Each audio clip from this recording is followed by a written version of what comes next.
Good morning to all of you and welcome in online class. Students, today will be the second period of your syllabus. In the first period, I have taught from literature, but today I will teach you from grammar syllabus. The first topic of your grammar syllabus is determiner, its kind, article.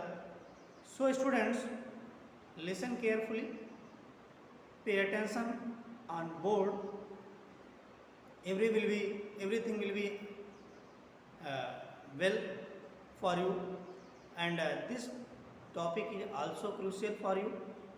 So students, pay attention on the board. First of all, students, what is determiner?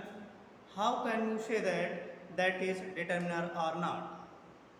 The definition of determiner is that word determiner derived from the word determine. It means to fix or to introduce.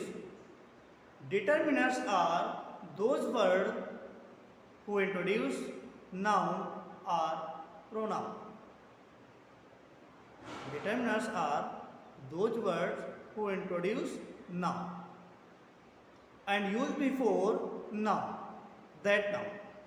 Determiners वो words होते हैं जो noun को introduce करते हैं और जिस noun को इंट्रोड्यूस करते हैं उसके ठीक पहले यूज हो जाते हैं. डिटर्मिनर्स नाउन को इंट्रोड्यूस करने का काम करते हैं, या फिर आप ऐसा कर लें कि नाउन को ये डिटरमाइन करने का काम करते हैं.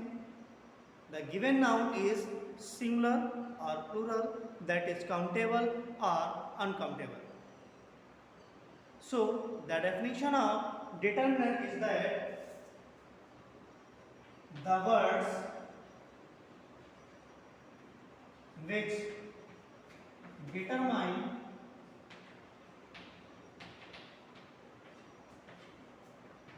introduce noun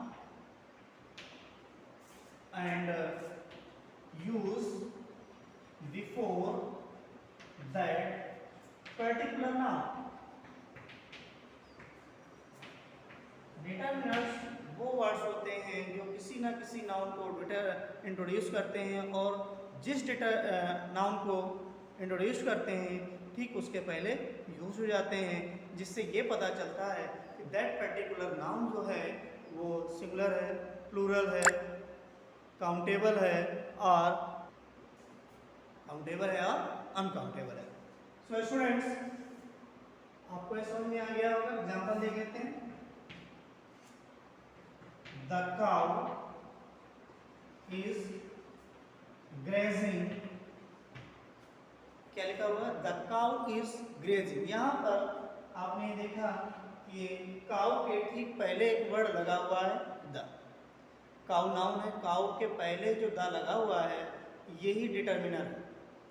ये डिटरमाइन कर रहा है कि जो काउ है वो उस काउ की बात कर रहे हैं जो हमारे सामने है.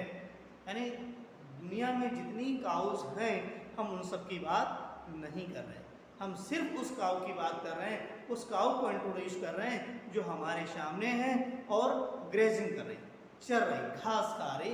हम उस काउ की बात करते हैं. स्टूडेंट्स, अब बात करते हैं kinds of determiner. Kinds of determiner. Kinds of determiner में how many kinds of determiner? The first is article. Articles आप समझ रहे होंगे, ए एन द होता है, डेफिनेट और इंडेफिनेट इसको बोलते हो. दूसरा है possessive pronoun.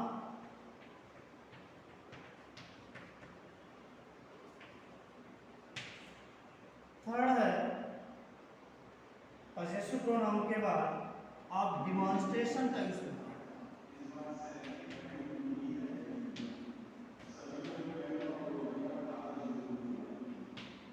demonstrative pronoun, and last is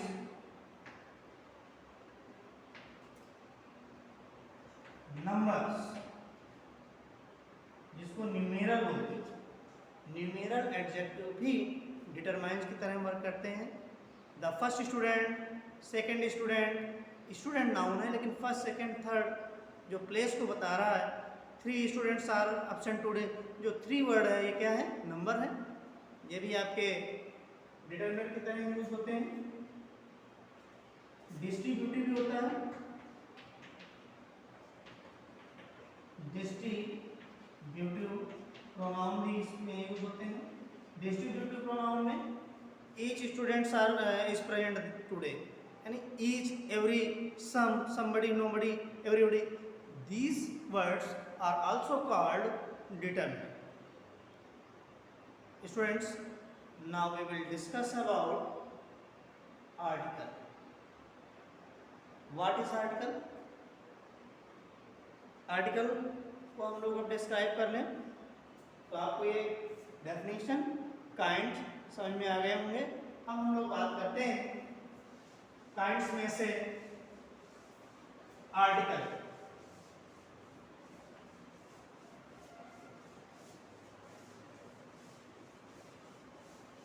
तो स्टूडेंट्स, अभी तक आपने आर्टिकल पढ़े होंगे।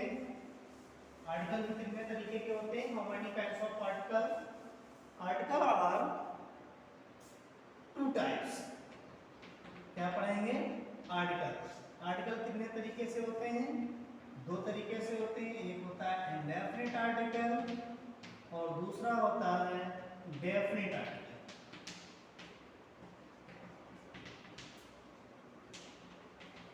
तो इंडेफिनिट आर्टिकल क्या होता है, डेफिनिट आर्टिकल क्या होता है? आपने इनडेफिनिट आर्टिकल में ए और एन का यूज होता है, ए और एन, और डेफिनिट में सिर्फ द का यूज होता है। अब आपको बता दें कहाँ पर ए का यूज होगा, कहाँ पर एन का यूज होगा। when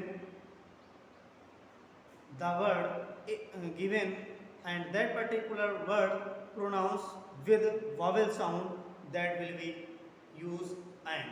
अगर कोई भी वर्ड दिया है, कोई भी नाउन दिया है, उस नाउन का जो प्रोनाउंसिएशन है, उसके लिखने की स्टाइल से हमें कोई लेना देना नहीं कि वो वॉवेल से स्टार्ट हो रहा वर्ड या कॉन्सोनेंट से स्टार्ट हो रहा, हमें इसमें बिल्कुल भी ध्यान नहीं देना।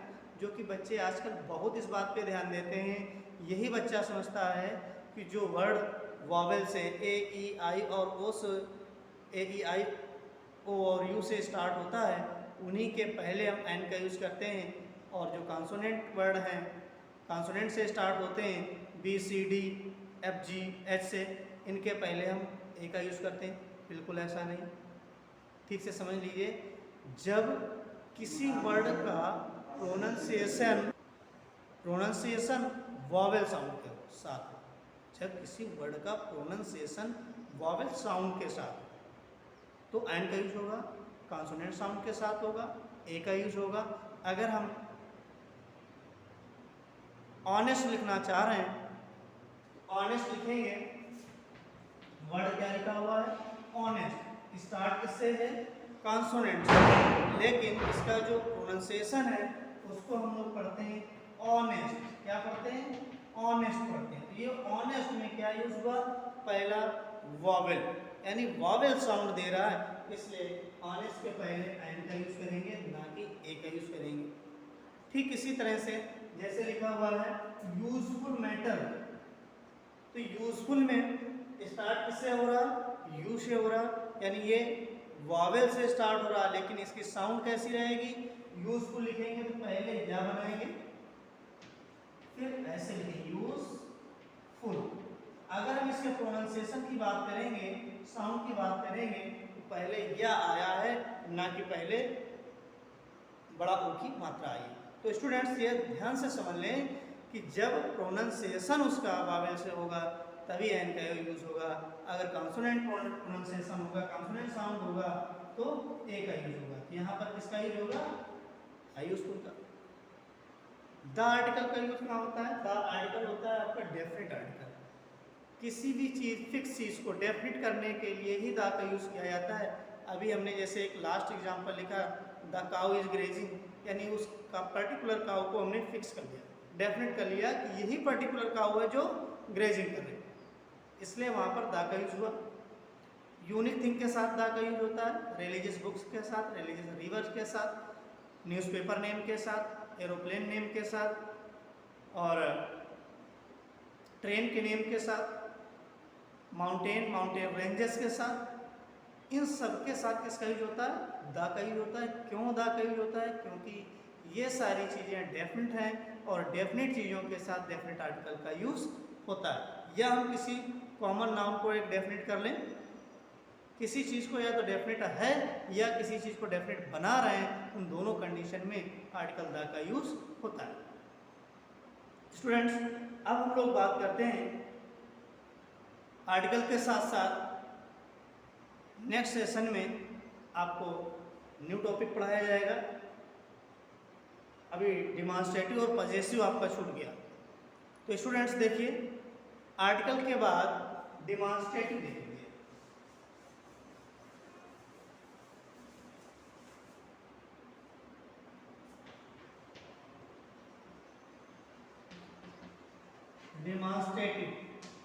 Demonstrative means the word which used for indication that book is mine, this is your book, these fans are moving very slowly, this, that, these, those, these words are called demonstrative pronoun. These words are used for demonstration. ये जो words हैं वो demonstration के लिए use होते हैं और इसीलिए इन्हें डिमॉन्स्ट्रेटिव प्रोनाउन बोलते हैं। डिमॉन्स्ट्रेटिव प्रोनाउन भी आपके डिटरमिनर्स की तरह यूज होते हैं, जैसे this is my pen, this is my pen, this pen is mine, दोनों में फर्क है। अगर दिस इज माई पेन कहा गया वहाँ डिमॉन्स्ट्रेटिव प्रोनाउन है, दिस पेन इज माइन कहा गया, यहाँ पर जो दिस है वो डिमॉन्स्ट्रेटिव डिटरमिनर्स है। ठीक से समझ में आ गया? अगर कहा गया that is your book, that is your book, ये आपका क्या है? दैट आपका डिमॉन्स्ट्रेटिव प्रोनाउन है। अगर ये कह दिया गया दैट बुक इज माइन या दैट बुक इज योर्स, तो दैट के साथ बुक लगा दिया गया, इसका मतलब है अभी हमने बताया कि डिटरमिनर्स वही वर्ड होते हैं जो नाउन के पहले यूज होते हैं और जिस नाउन के पहले यूज होते हैं उसी को इंट्रोड्यूस करते हैं। तो दिस बुक का मतलब हुआ इसमें जो दिस या दैट बुक लगा हुआ है, दिस, दैट, दीज, दोज के बाद अगर कोई नाउन आता है वहाँ पर वो डिमॉन्स्ट्रेटिव डिटरमिनर का वर्क करते हैं, ना कि डिमॉन्स्ट्रेटिव प्रोनाउन का यूज करते हैं। अगर डिमॉन्स्ट्रेटिव प्रोनाउन है तो दिस, दैट, दीज, दोज के बाद सीधे हेल्पिंग वर्ब या मेन वर्ब आएगी, और लेकिन अगर डिमॉन्स्ट्रेटिव डिटरमिनर है तो उसके ठीक बाद आपका नाउन आएगा, कोई वर्ब नहीं आएगा। स्टूडेंट्स, तो डिमॉन्स्ट्रेटिव क्या होता है? The word use for demonstration.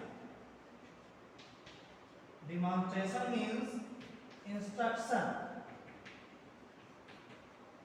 इशारा, संकेत, जेस्चर, इनके लिए जो यूज होते हैं। That are called, that words are called demonstrative pronoun.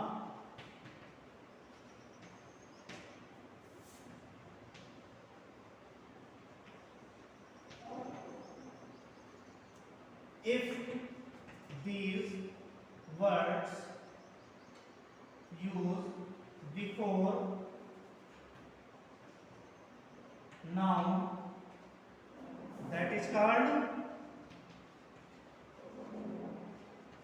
determiner, demonstrative determiner. Example, this table belong to your brother। यहाँ पर जो दिस आया, दैट आएगा, दीज आएगा, दोज आएगा, ये क्या है? Demonstrative determiner. दिस, दैट का यूज सिंगुलर के लिए, दैट, दोज का यूज प्लूरल के लिए, दिस और दीज का यूज नियरनेस को शो करता है, दैट और दोज फॉरनेस को शो करता है। स्टूडेंट्स अब हम लोग बात करते हैं पजेसिव। पजेसिव में देखते हैं क्या है।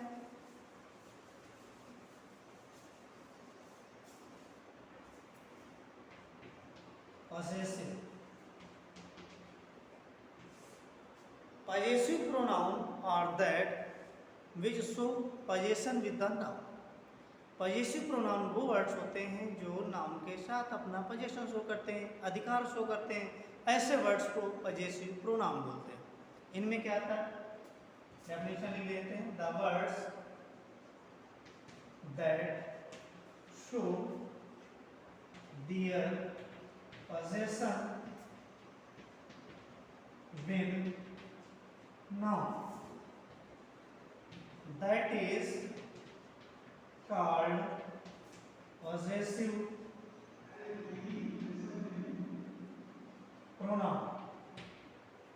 एग्जाम्पल में क्या आएगा, his, her, their, your, its, our, such type of word are called possessive pronoun। अगर इन्हीं का यूज डिटर्मिनर की तरह नाउन के पहले यूज हो, नाउन को डिटरमाइन करने के लिए यूज किया गया हो, तो इन्हें पजेसिव डिटर्मिनर्स भी बोलते हैं। सो स्टूडेंट्स आज की क्लास आपकी इतनी ही रहेगी। नेक्स्ट सेशन में आपकी न्यू क्लास होगी। Thank you, have a nice day, take care of you and your family.